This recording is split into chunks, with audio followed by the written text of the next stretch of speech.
ඔය දඬුවල කම්පන කියන සීන් එක නම් මට මගේ ජීවිතේට අමතක වෙන්නේ නැහැ හරියද? අපිට දඬුවල කම්පන උගන්නලා අපිට කිව්වා අර ඔයාලත් අහලා තියෙන සමහර කතාව රේල් පාරක කෝච්චියක් ඈතෙන් එනකොට කෝච්චියේ සද්දේ නිකන් එහුන් නැති වුණාට රේල් පීලට කන තිබ්බම ඇහෙනවා කියලා කතාවක් අහලා තියෙනවද ඔයාලා? මෝඩ කතාවක් නේ සිරා කතාවක්. ඒක ඇත්තටම වෙනවා.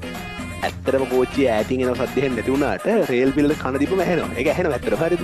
දැන් ඔය ෆිසික්ස් පන්ති ඉවරලා සුධර්මාරම් ෆිසික්ස් පන්ති ඉපේ කාලේ. දැන් පන්ති වෙලා අපි කොල්ලෝ සෙට් එක එනවා හරියද? එනකොට මේ ඈතින් හිමින් ඉතින් අර ඇවිදින වෙන් කෝච්චිය ඈතින් එනවා. අපි ඉතින් මේ එදානේ ඔය කතාව කිව්වේ එදානේ. ඈතින් කෝච්චිය නිසා අඩුව අත බලමු සර් කිව්ව එක ඇත්තද කියලා වෙලා කියලා මං ඉතින් හිමින් සැරේ කන තියලා බැලුවා. උකුත් ඇහුන්නේ නැහැ. ආයෙ පොඩ්ඩක් ළඟ වෙනද ආයෙ කන ඇත්තටම ඇහෙනවා. මේ කෙලින් ඇහෙන්නේ නැහැ. ඇත්තටම කන තිබුණා ඇහෙනවා. ඊට දැන් ඉතින් කෝච්චිය පාස් වෙන්න ඇරලා අපි හිටියා පාඩු අවුලක් නැහැ.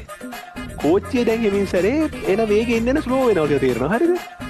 මේක ආවිල්ලා අපි ගාව නැවැත්තුවා කියපන් එකපාරට. ඒ කෝච්චිය අපි ඉස්සර දැන් නැවැත්තුවා. දැන් මම නිසා කෝච්චිය නැවැත්තුණා. හරිද? මිනිස්සෙකුට වෙන දෙයක් නෙවෙයි ජීවිතේට.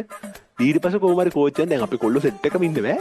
ඊට පස්සේ එන්ජින් එකෙන් ඩ්‍රයිවර්ට ඇවිල්ලා මොන ටීක් පුතාද බෙල්ල තිබ්බ කෝච්චියට ඌ හිතලා තියෙන මම මේ මැරෙන්න ගියා කියලා බං හරිද?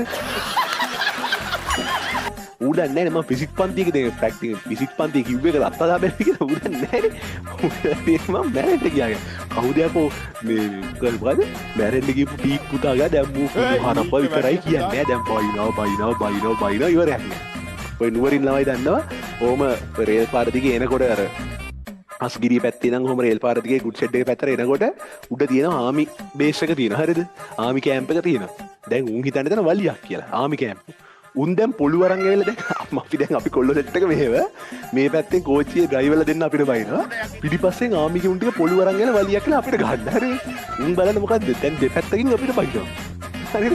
මේ ෆිසික්ස් ප්‍රැක්ටිකල් එකලා ජීවිතේට අමතක ඊට පස්සේ අපි කිව්වා නෑ නෑ මෙහෙම සීන් එකක් උනේ මෙන්න මෙහෙම කතාවක් කියලා මෙහෙම මෙහෙම තමයි උනේ කියලා ඔකාල උට තේරුන්නේ නෑ මොකද්ද කිව්වේ කියලා.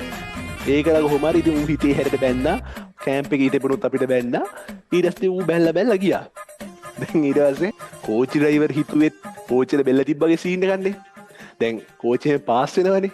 කෝච්චියේ හැම ජනේලකින් මත දානවා කුණු හරපයක් කියලා හැම තප්පරයක් පාසාම කුණු හරපයක් පහු වෙන හරිද අපි. අර කුණු හරප 6-7ම වෙන වෙනමත් ඇහෙනවා. ඊග අර ප්‍රේසස් හයි කරලා නිකන් වාක්‍ය කණ්ඩ විදිහට ඇහෙනවා. අර ජනේලය අත දානවා බයිනවා කවුරු හරි.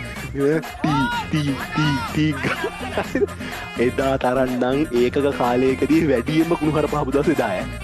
ඔය දඬුවල කම්පැනි කෙනෙක් ඔන්නවත අපිට උනේ.